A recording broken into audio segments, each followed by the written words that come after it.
Back spasm can be debilitating, but in this video, I'm going to share with you 5 protocols that help you to improve your back spasm. At the end of this video, I'm going to share with you 4 exercises that can help you immediate pain relief. The first steps that I'm going to ask you to follow is to avoid activity that aggravate your pain. I'll give you an example.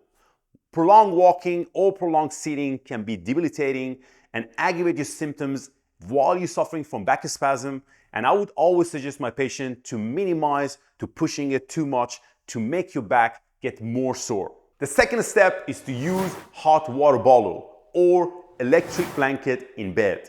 Heat can hugely help with circulation and it can help with pain relief.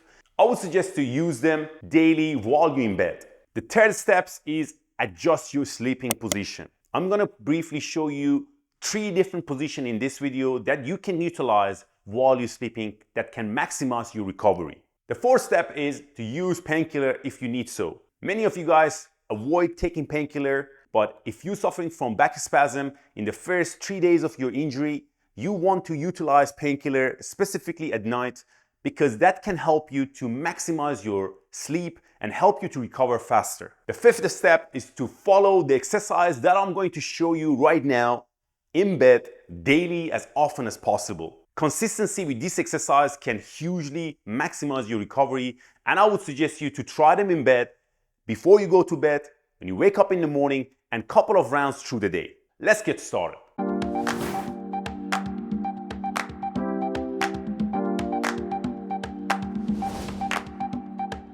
The first exercise that we're going to do, guys, we call it posterior tilt, which means that you're going to move your basically pelvis posteriorly. Now, to find out how you can move to the posterior tilt, you're going to use your hands underneath of your lower back. There's a gap here that you're going to hold it there and try to push your hip down to the bench, and you can feel the pressure in that arm.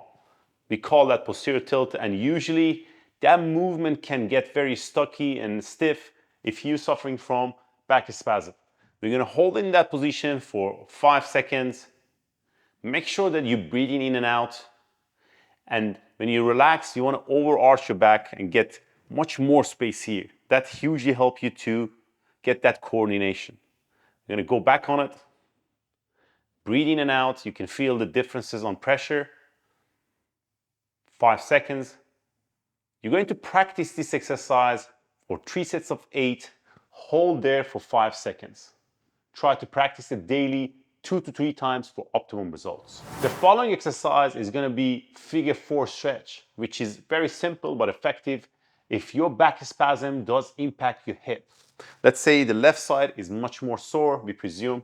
You're going to cross your leg up and try to just hold your leg in that position. Now, sometimes coming up that far, it can be challenging. You can bring the other knee a little bit lower and give some sort of like comfort to this knee. Now, if you find this feels good, you can gradually bring the opposite knees a little bit higher and get more stretch on your hip. Now, this movement can hugely elevate pain and symptoms in your hip and glute area as well. By holding your hands and pressing it on your knee, you can maximize the stretch. Hold it there for 10 to 15 seconds, 2 to 3 times through the day. The following move is hip drop, which is very simple but effective for reducing pain in your lower back and your hip. You're going to be in lying position, feet shoulder width apart, hands can be next to your body, and you're going to drop both knees down to either side. You're going to start with the right, stay there for 2 to 3 seconds, and then we're going to move to the other side.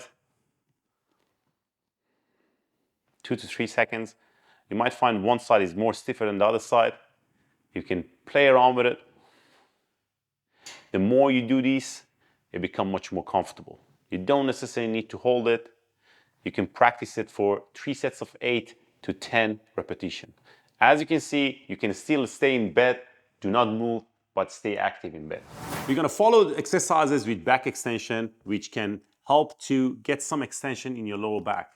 If you're suffering from back spasm, back extension can hugely help you to reduce and elevate pain.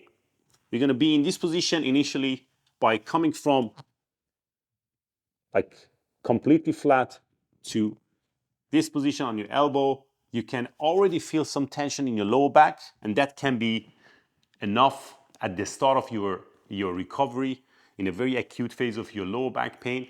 And if you find this is easy, you can basically progress it to coming off the bench a little bit with pushing your hands. Use your hands to push up. There's a mini push up, and relax it there. You hold it there for 3 to 5 seconds. Back up again. You already can feel that there's some tension in your lower back. It can be a little bit irritating as well, but that's normal. Stay there for 5 seconds and back down again. Go within a range that feels comfortable. Make sure that you're breathing in and out, using your arm, and repeat this exercise for 3 sets of 8 to 10 repetitions, 2 to 3 times through the day. The last exercise that I'm going to share with you guys in this routine is a progression of basically figure 4 and hip drop. You got to follow this exercise when your back improves after a couple of days of basically recovery. You're going to cross the legs on the opposite knee, and we're going to drop that knee down. This not only helps to rotate, but at the same time it stretches that hip. You can hold it there for 5 seconds and come back to the starting position.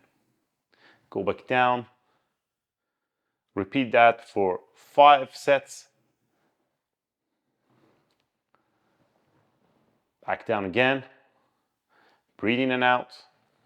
Now change legs and try it on the opposite side.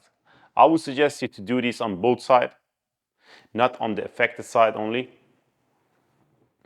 This simply helps you to a little bit stretch more of the hip, open up the glutes, and help you to elevate pain from your lower back.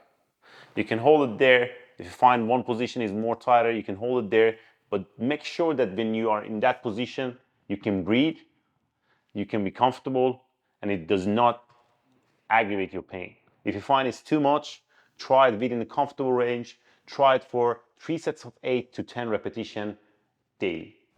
Back spasm can be debilitating, but I guarantee you by following this 5 protocol, you can maximize your recovery. If you have any question regarding your injury, you can always leave me a comment or contact me through my website, and I will be more than happy to help. If you find this video helpful, make sure to subscribe my channel for my weekly updates, and don't forget to press that like button. Until next week, all the best.